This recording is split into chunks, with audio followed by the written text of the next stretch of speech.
गुरुदेव छत्र छाया बसी गुरुदेव आराधना कर सकाल समस्ते आमे समस्ते कहूचे गुरु ब्रह्मा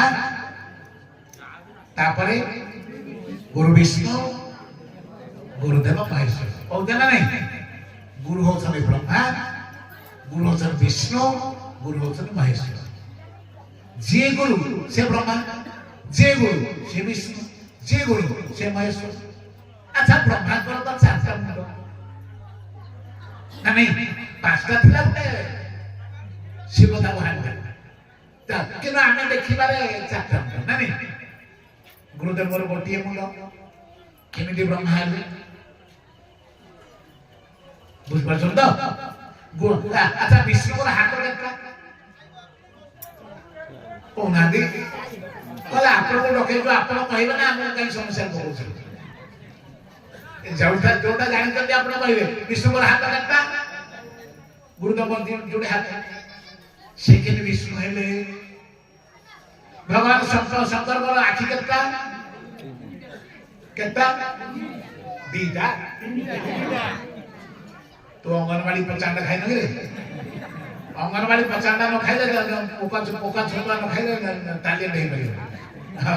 अतएव भगवान शंकर तीनटा चक्षु गुरुदेव तो जुड़े चक्षु ना नहीं तेरे केमिति शास्त्र कहले गुरु ब्रह्मा गुरु विष्णु गुरु महेश्वर सन्देह होते ना नहीं शास्त्र प्रमाण करिवे गुरु ब्रह्मा विष्णु महेश्वर तेरे में गुरु ते गुरु गुरु तो ब्रह्मा हेले ताकर चारिटा मुंड थिबा दरकार ना नहीं माने भाई तेरे गुरुदेव प्रथम मुंड होछु कोन सन्मुख सन्मुख गुरु गोटे मुंड सन्मुख सन्मुख माने प्रत्येक परिस्थिति को से मुकाबिला करि पारबा ताकर ज्ञान शक्ति एते प्रखर प्रत्येक परिस्थिति को से समीक्षा करि परिबे समाधान करि परिबे एवं सब बेले ताको सन्मुख रे भगवान ताको पाखरे संसार नाही गुरुदेव आम आखि सामने संसार आम आखि सामने आम पुओ झियो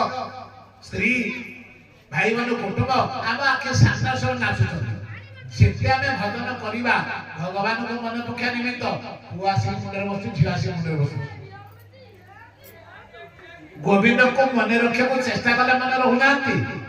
संसार को मन न पकेले म से मन को पड़े आसु ना नहीं किंतु जे गुरुदेव से सन्मुख सब बेले से गोविंद को भजन रे करले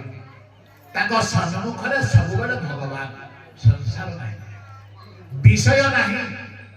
आमे समस्त विषय सत्य गुरुदेव होते विषय मुक्त आमको त्याग करला को जोटा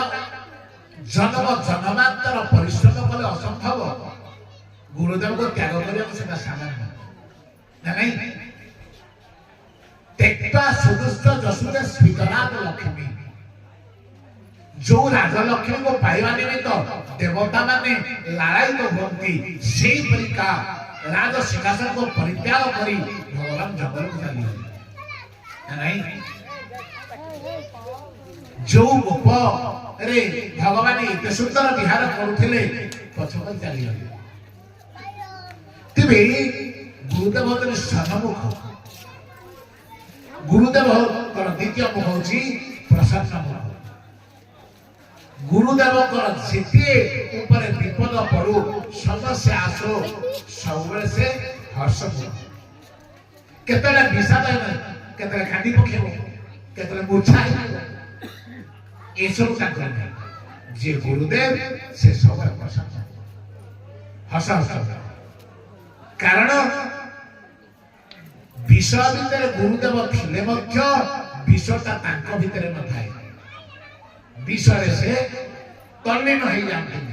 तेणु से प्रसन्न गोविंद का भजन विस्मरण हो गले विषन्नता आसे तेणु भगवान सब गुरुदेव स्वरूप से सब हर्ष सब हस हस प्रसन्न बदन सब गुरुदेव सनमुख प्रसन्न एवं गुरुदेव को आउ गोटे मुख हूँ वेद मुख गुरुदेव जहा कहे शास्त्र सिद्धांत मानी कहे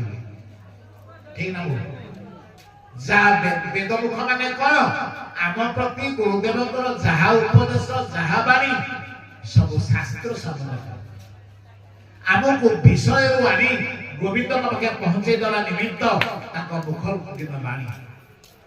तेणु गोटे मुख है वेद मुख वेद विहित कर्म सत्कर्म आमको सब गुरुदेव लिप्त रखा जहाँ असत्कर्म से निवृत्ति करेबे एवं गोविंद अनुशीलन कर्म आमको से तत्पर करे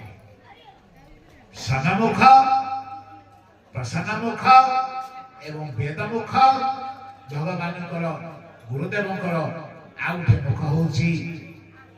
सुखद गुरुदेव को आम देखला मात्र के आम मस्तक नहीं से भगवान स्वरूप अतएव गुरुदेव चारिटा हाथ गोटे है सुख